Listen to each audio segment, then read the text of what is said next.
तो अभी तक हमारे पास क्या हुआ, ये डिव टॉप है, ये डिव लेफ्ट है, ये डिव राइट है। पोजीशन वाला एट्रीब्यूट भी यूज होता है? नहीं, पोजीशन अलग चीज है, यहाँ पोजीशन चेंज नहीं हो रही है, पोजीशन वही है, ये फ्लोट कर रहे हैं। जब आप पोजीशन रिलेटिव करेंगे ना तो ये उठ के इसको आपको लेफ्ट और टॉप भी डिफाइन करना पड़ेगा। हाँ वही कह रहा हूँ मैं, जब आप इस तरह का बिहेवियर लाना चाह रहे हैं ना डिव के अंदर विद इन दी 100% विड्थ इस तरह का, तो उसके लिए फ्लोट ज़्यादा बेहतर है। सही है। अच्छा, फिर आपके पास एक और भी डिव है जिसका नाम है डीवी बॉटम। क्या बातें कर रहे हो यार, मुझे भी बता दो, कोई हंसने वाली बात है तो बताओ मुझे। मैं भी बड़ा हंसता मुस्कुराता था, फिर मेरी शादी हो गई, ठीक है, उसके बाद से मैं मुस्कुराया नहीं हूँ। तो है कोई बात तो मुझे बता दो। नहीं है? ठीक है जनाब, तो हमारे पास एक और डिव है जिसका क्या नाम है, डीवी बॉटम। अच्छा, डीवी बॉटम जो है उसकी विड्थ भी मैं डिफाइन कर रहा हूं 100%। हाइट इसकी हम डिफाइन कर देते हैं 50 पिक्सल्स।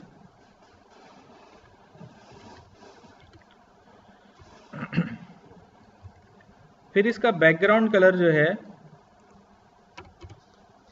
वो हम येलो ही दे देते हैं। अच्छा, उसके बाद अगर मैं अभी इसको सेव करके आउटपुट पे देखूंगा तो ये डिव मुझे नजर नहीं आएगी।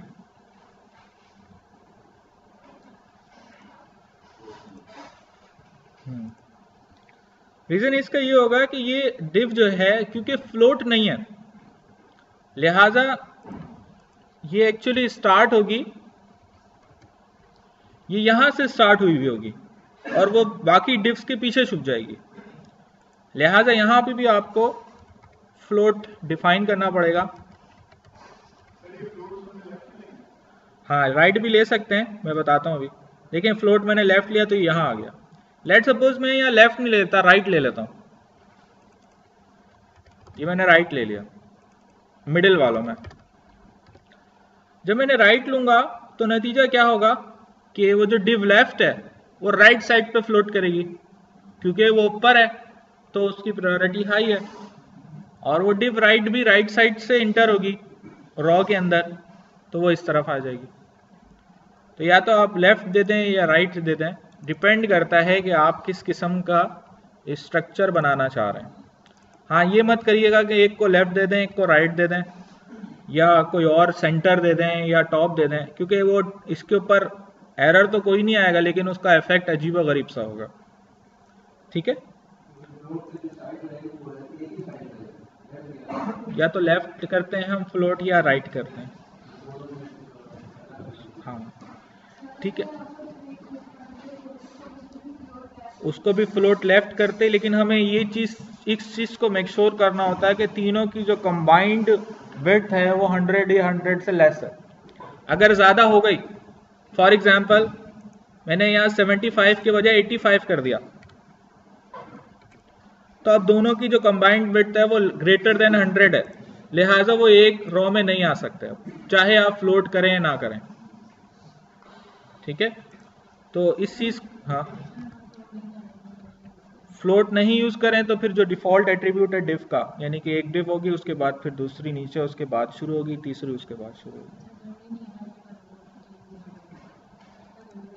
जरूरी नहीं है, बेसिकली हमें एक वेब पेज का स्ट्रक्चर बनाना होता है तो उसमें हम यूज करते हैं। अच्छा, ये चीज, ये जो एक्चुअली ये जो कॉन्सेप्ट है जो मैं दिखा रहा हूँ आपको, ये एक टेबल लाइक स्ट्रक्चर बनाने की कोशिश की गई है, बता रहा हूँ मैं।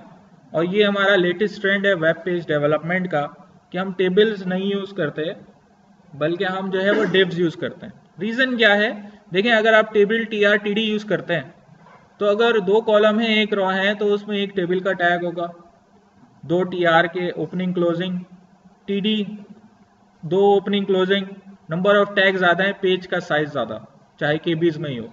पेज के साइज पे बहुत प्रॉब्लम होती है क्योंकि जो पेज जाता है आता है सर्वर से, तो जितना साइज होगा उतना टाइम लगाएगा। उसकी जगह अगर आप एक डिव यूज करें तो div का एक ही टैग है, साइज कम हो गया पेज का।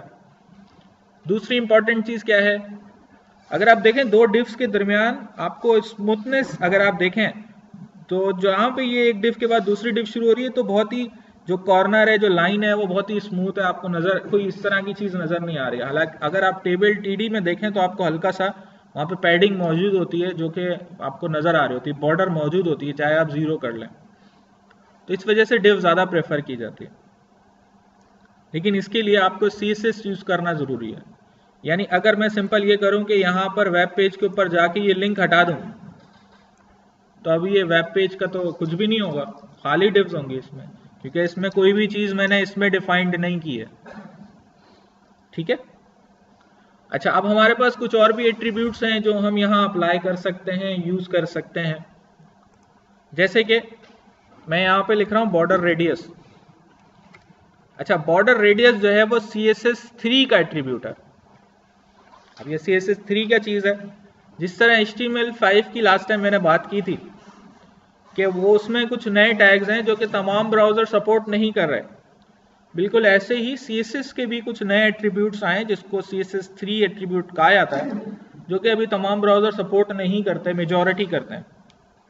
तो वो भी आपको देखना पड़ता है कि कौन से ब्राउजर सपोर्ट कर रहे हैं या नहीं। जैसे बॉर्डर रेडियस की अगर मैं बात करूं तो ये कॉर्नर को कर्व करने के लिए यूज किया जाता है।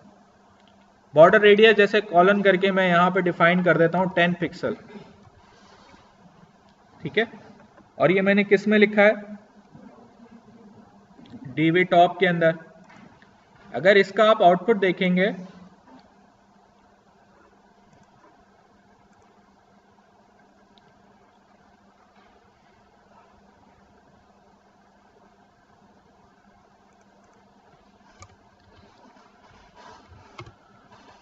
देखें, ये आपको डीवी टॉप अगर आप देखें तो उसके चारों कॉर्नर जो हैं वो कर्व हो गए।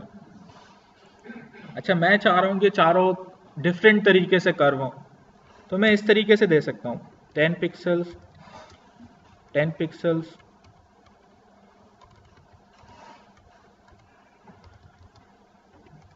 10 पिक्सल्स। अभी भी एक्चुअली ये चारों कॉर्नर ही कर्व होंगे। ठीक है, सेम आउटपुट आएगा। सवाल ये है कि कौन सी वैल्यू किस कॉर्नर को रिप्रेजेंट कर रही है। तो इसका आसान सा तरीका ये है कि हम एक एक करके स्पेसिफाई कर लेते हैं इसे। ठीक है, इसको मैं स्टॉप कर रहा हूं और यहां से मैं इसको डायरेक्ट से फोल्डर से रन कर रहा हूं ताकि वो बार बार हमें जो है वो लोकल होस्ट का इशू ना हो। अच्छा जी, अब देखें यहां पे कोड के अंदर मैं सबसे पहले वाली वैल्यू जो है वो 10 कर देता हूं। तो पहले वाली 10 करने से होगा ये कि अगर आप आउटपुट देखेंगे तो सिर्फ ये जो लेफ्ट टॉप वाला कॉर्नर है ये कर्व हो रहा है। ठीक है, इसका मतलब पहली वैल्यू जो है वो लेफ्ट टॉप के लिए। दूसरी वैल्यू मैं कर देता हूं 200। जब दूसरी वाली में करूंगा तो वह एक्चुअली राइट टॉप पे उसका इफेक्ट आ रहा है। समझ में आ रही मेरी बात?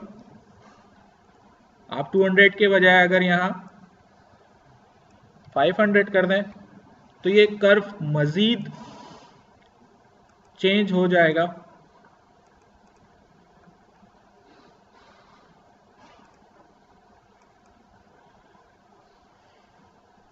चलें, इतना ही हो रहा है।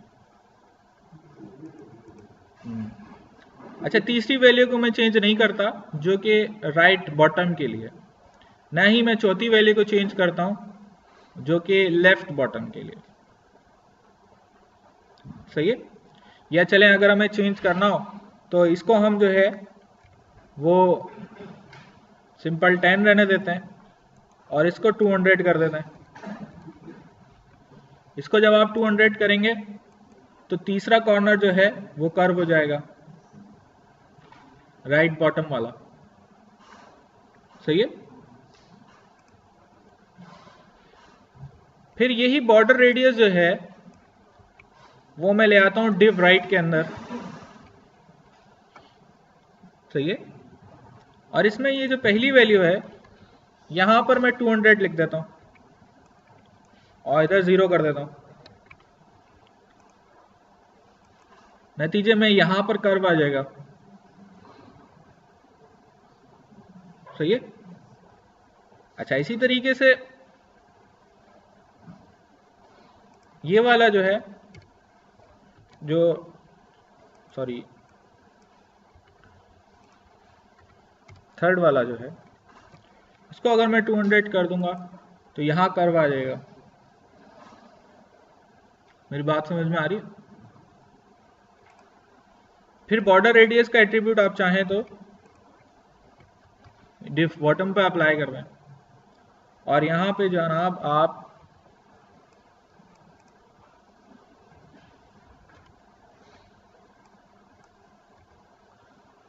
जो राइट बॉटम वाला, लेफ्ट बॉटम वाला है, उसको आप थोड़ा सा कर्व कर दें। तो ये डिपेंड करता है कि आप किस किस्म का स्टाइल बनाना चाह रहे हैं, क्या आपके जहन में आइडिया है। ये सिर्फ कॉर्नर कर्व हो रहा है और ये आप कर रहे हैं by using border radius attribute of CSS। ठीक है। अब ये पूरा जो हमने स्ट्रक्चर बनाया है, इस स्ट्रक्चर के अंदर जनाब अगर आप गौर करें तो सारा का सारा जो आपने कोड लिखा है या जो लॉजिक लिखी है वो कहाँ लिखी है? CSS में लिखी है। आप इस पेज का लिंक अगर यहां से हटा दें तो web page simple normal blank page हो जाएगा। कंटेंट अभी जो होंगे वो आप यहीं पे लिख रहे होंगे, जो टेक्स्ट होगा या जो अल्फाज आप लिखेंगे वो यहां लिखेंगे। ठीक है। इसका एक और मेजर एडवांटेज ये है कि इसमें चेंजेस करना बड़ा आसान है। मकसद ये जो डिफ टॉप है इसको मैं चेंज करता हूं, मैं इसको कह देता हूं डिफ टॉप राइट। ठीक है। इसके ऊपर एक डिव और डिफाइन कर देता हूं जिसकी आईडी में लिख देता हूं डिफ टॉप लेफ्ट। थोड़ा सा नाम से आपको आइडिया आ गया होगा कि मैं क्या करना चाह रहा हूं। अगर नहीं समझ में आया तो अब ये जो डिफ टॉप है इसकी विड्थ जो है वो 100% से मैं कम करके कर रहा हूं 75% और इसका नाम मैं रख रहा हूं डिफ टॉप राइट। सही है। और इसी के ऊपर एक और आइडेंटिफायर मैं बना रहा हूं, इसको मैं कह रहा हूं डिफ टॉप लेफ्ट, जिसकी विड्थ मैं डिफाइन कर रहा हूं 25%। बैकग्राउंड कलर इसका अब हम येलो ले लेंगे और इसमें सारे 200 कर देंगे।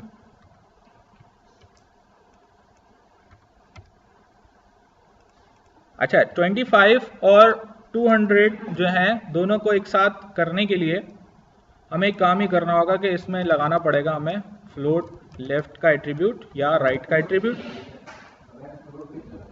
बगैर फ्लोट के चलाऊं, चलें बगैर फ्लोट के अगर आप चलाएंगे इसे तो ये आउटपुट आएगा इसका। ये आपकी कौन सी डिव है? डिफ टॉप लेफ्ट। ये है डिफ टॉप राइट जिसकी विड्थ अब थोड़ी कम हो गई। अब फ्लोट लेफ्ट कर देते हैं हम इसे।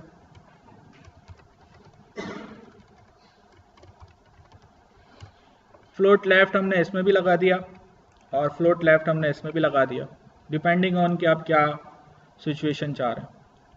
नतीजे में आपके वेब पेज का आउटपुट कुछ इस किस्म का आ रहा है। सही है।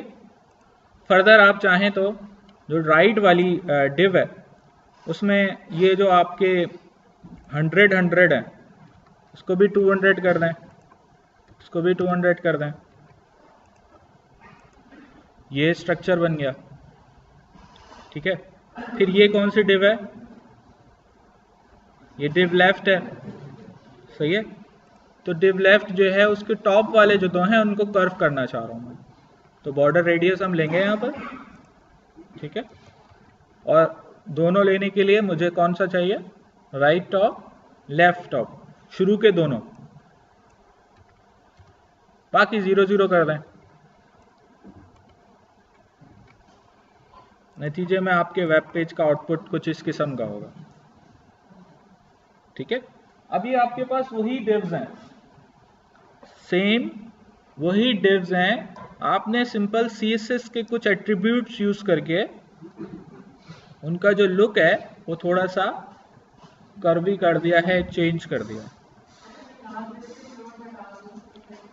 लास्ट डिव से फ्लोट हटा दें तो वो मैंने पहले बताया था, वो ऊपर पहुंच जाएगी, सबसे ऊपर, क्योंकि जिसमें फ्लोट नहीं है, यानी 0 0 से स्टार्ट होगी। तो नतीजे में अगर आप इसको सेव करेंगे तो देखें वो यहां आ गई है पीछे।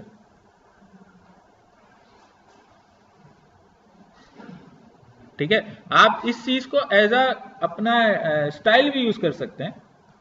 क्या मतलब है, जैसे बैकग्राउंड कलर येलो व्हाइट है इस वक्त, मैं कोई और कलर चाह रहा हूं बैकग्राउंड पे।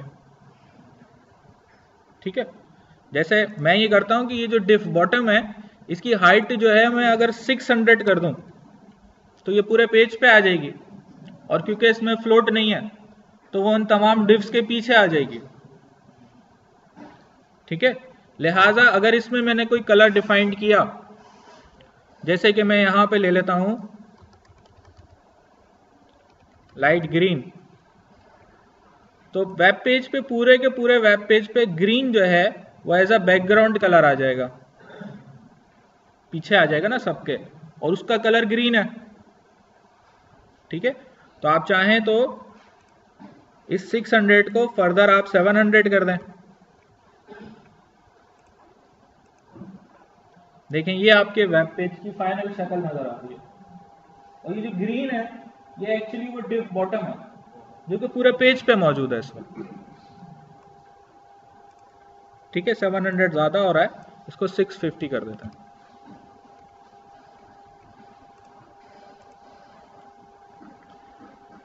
सही है जनाब।